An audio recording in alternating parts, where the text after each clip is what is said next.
Hello and welcome to this week's episode of the Tiff and Tony Show.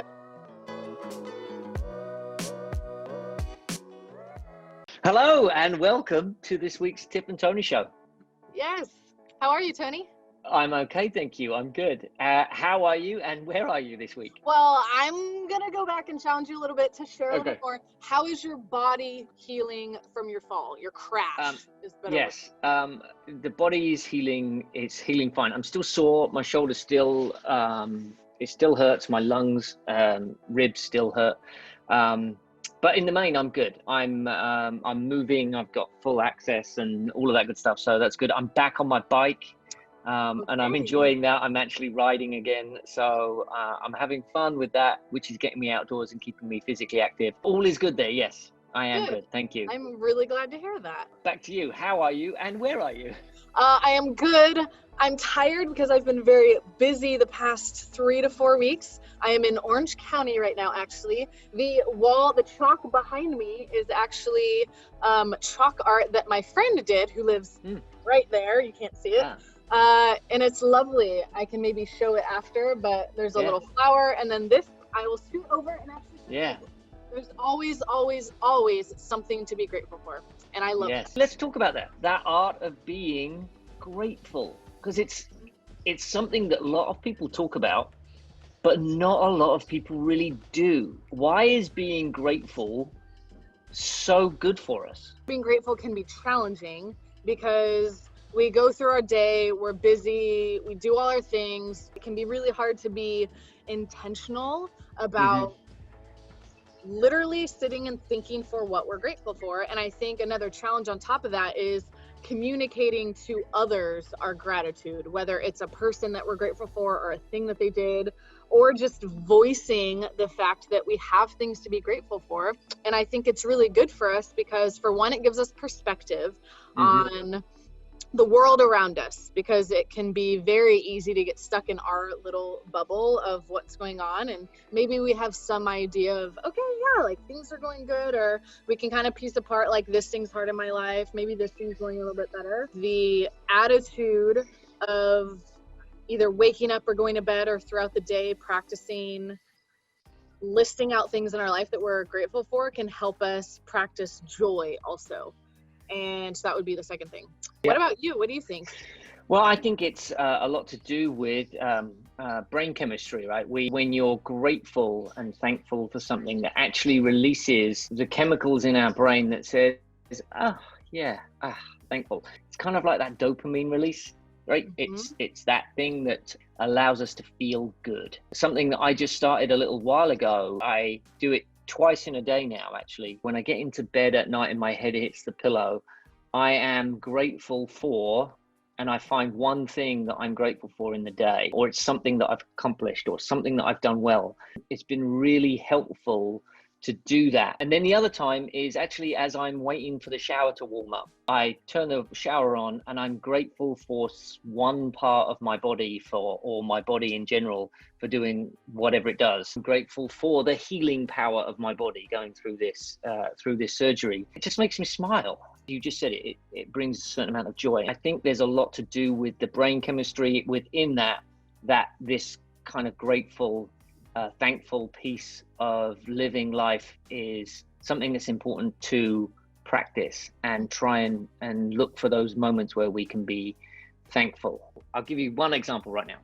There's a kid who lives in our neighborhood and he rides a motorbike, and it's a fairly loud motorbike, and the road is literally just behind this computer, and so when he goes by, it's really loud, and I got frustrated every time I heard that bike, and it would wind me up and then put me in this bad mood every time he rode by. And what I decided to do was turn that around and be thankful that I've got great hearing. So every time I hear that bike go by now, I go, I'm so thankful I've got great hearing and I can hear that motorcycle. And what it's done is it's every time that I can hear it coming, I kind of already smile because I know I'm going to be thankful for something, and it puts me in a good mood now. There are 3 things I love about what you just shared. The first is that you intentionally take time to think about things you're grateful for, and something so normal that happens in your life that you're already waiting anyway. Like you said, when you're waiting for the shower to warm up, you're already waiting. You already kind of have this mental space block of, I don't know if it's 30 seconds or a minute and a half, depending on how good your water heater is.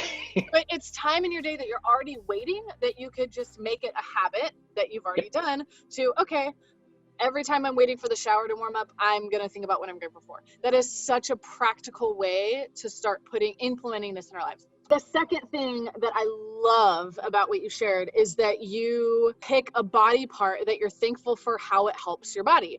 That is something huge for me in my own journey and own struggles, things that I haven't really shared yet, and I'm not going to share in detail today.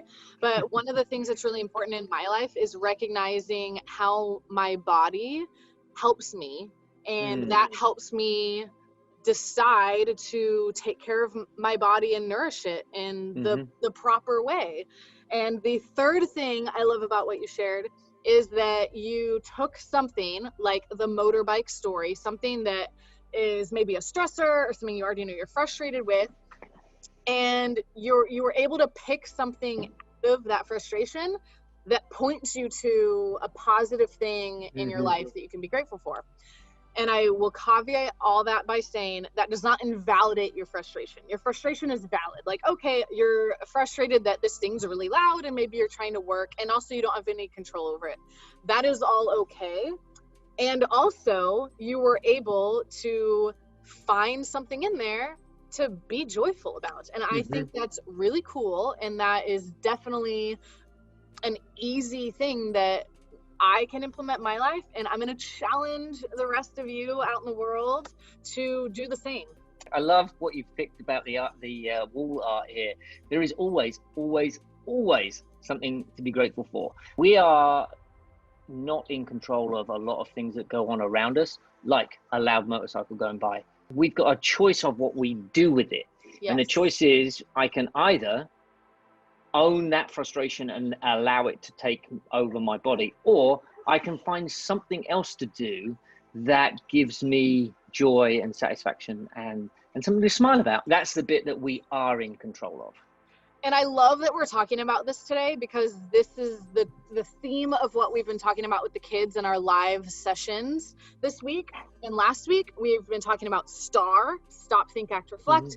And we've been talking about self-control. And both of those tie into what we're talking about this frustration that we can pull out something good. Is you're stopping and thinking before you act. It's that acknowledgement that we have a choice in how we act and react, and practicing that self-control and knowing, okay, I can choose to be really frustrated right now. It's okay that I'm feeling that way, but how can I instead maybe make a healthier decision internally, emotionally, mentally, and or externally? And it's been the theme of Pure Game these past couple weeks, and it perfectly ties into what we're talking about here.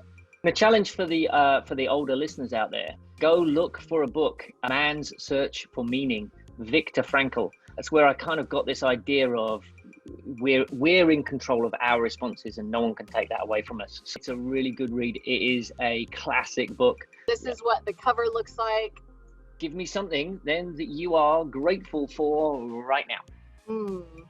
I am very grateful that right after we get off this call, I'm going to take my dogs on a hike. I am thankful and grateful that I am just about to go to soccer practice. I run my daughter's club team, and so I will be out there on the field with them. It's been a couple of weeks because of the whole COVID situation.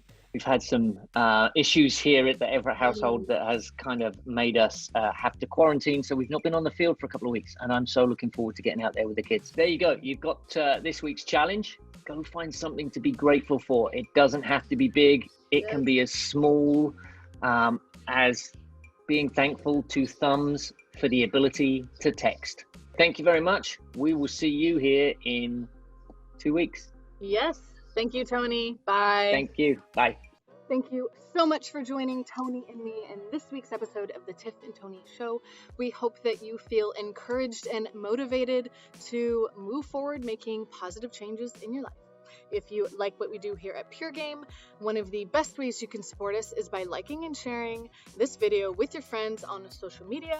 You can also subscribe to our YouTube channel using the button directly below this video, and you can donate at our website, www.thepuregame.org. As always, remember, you are loved and cared for, you matter. And with that, we'll see you right back here in 2 weeks.